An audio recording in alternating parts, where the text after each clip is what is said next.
एक ऐसा लड़का जो अपनी लाइफ में कुछ भी अचीव नहीं कर पाया, ना करियर, ना रिस्पेक्ट, ना लव। लेकिन एक दिन उसे पता चलता है कि उसकी एक्स गर्लफ्रेंड को गैंग ने मार दिया है और उसके बाद उसके साथ होता है कुछ ऐसा जो उसकी पूरी ज़िंदगी बदल देता है, क्योंकि अब उसके पास है एक पावर पास्ट में जाने की और फ्यूचर को चेंज करने की।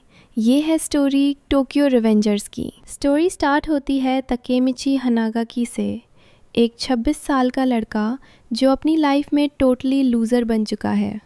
पार्ट टाइम जॉब करता है, बॉस उसको इंसल्ट करता है, लाइफ में कोई गोल नहीं है। एक दिन टीवी पर न्यूज़ आती है, टोक्यो मंजी गैंग ने एक लड़की को मार दिया है और वो लड़की होती है हिनाता तचिबाना, ताकेमिची की एक्स गर्लफ्रेंड। ये सुनते ही ताकेमिची शॉक में चला जाता है, क्योंकि हिनाता ही एक ऐसी लड़की थी जिसने उससे सच में प्यार किया था।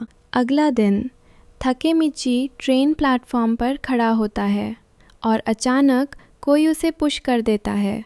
वह ट्रेन के नीचे गिरने वाला होता है, लेकिन उस मोमेंट में उसकी आंखों के सामने उसका पूरा पास्ट फ्लैश होने लगता है और फिर बूम, वह आँख खोलता है और पता चलता है वह 12 साल पीछे चला गया है, जब वह मिडिल स्कूल में था। अब ताकेमिची फिर से अपनी स्कूल लाइफ में आ गया है, जहां वो और उसके फ्रेंड्स एक छोटी सी गैंग का पार्ट होते हैं। लेकिन सच ये है कि वो लोग एक्चुअली डिलिन्वेंट्स के स्लेव्स होते हैं।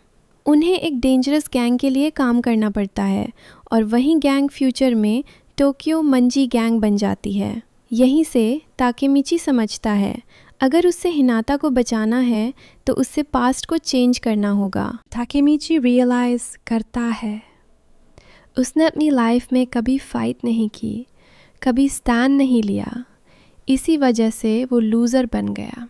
लेकिन अब उसके पास एक सेकंड चांस है, अपनी लाइफ को ठीक करने का, हिनाता को बचाने का। वो डिसाइड करता है, इस बार मैं भागूंगा नहीं। ताकेमिची अपनी गर्लफ्रेंड हिनाता के छोटे भाई नाओतो ताचिबाना से मिलता है और उससे सब कुछ बताता है, फ्यूचर, डेथ, गैंग। पहले नाओतो बिलीव नहीं करता, लेकिन ताकेमिची उसका हाथ पकड़ता है और सडनली वो वापस प्रेजेंट में आ जाता है और वहाँ नाओतो जिंदा होता है, क्योंकि ताकेमिची ने पास्ट में उसे वॉर्न कर दिया था।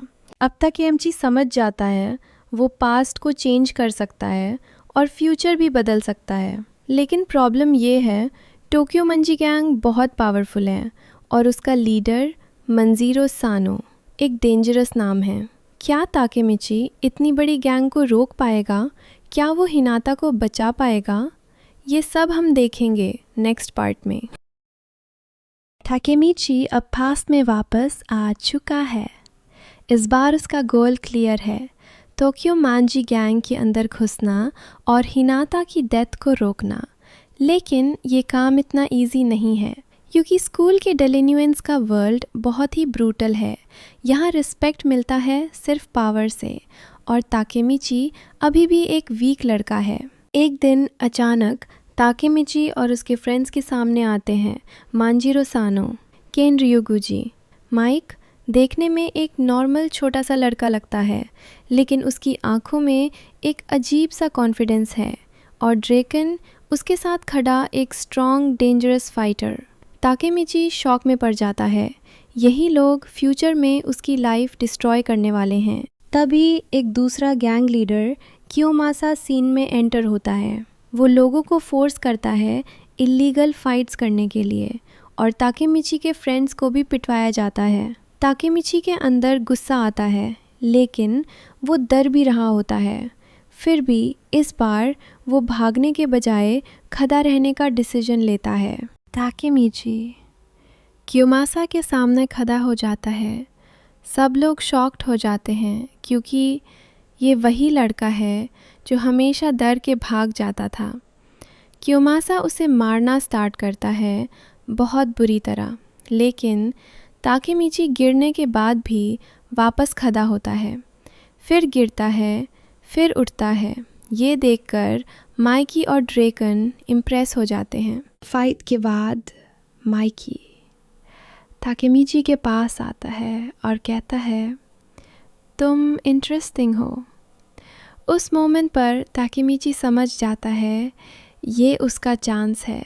अगर वो माइकी के क्लोज आ गया तो शायद वो फ्यूचर चेंज कर सकता है। अब ताकेमीची एक डेंजरस गेम में एंटर कर चुका है, टोक्यो मंजी गैंग के अंदर, जहाँ हर डिसीजन लाइफ और डेथ डिसाइड करता है।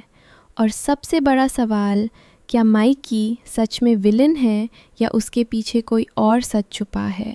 और क्या ताकेमीची इस गैंग को अंदर से चेंज कर पाएगा?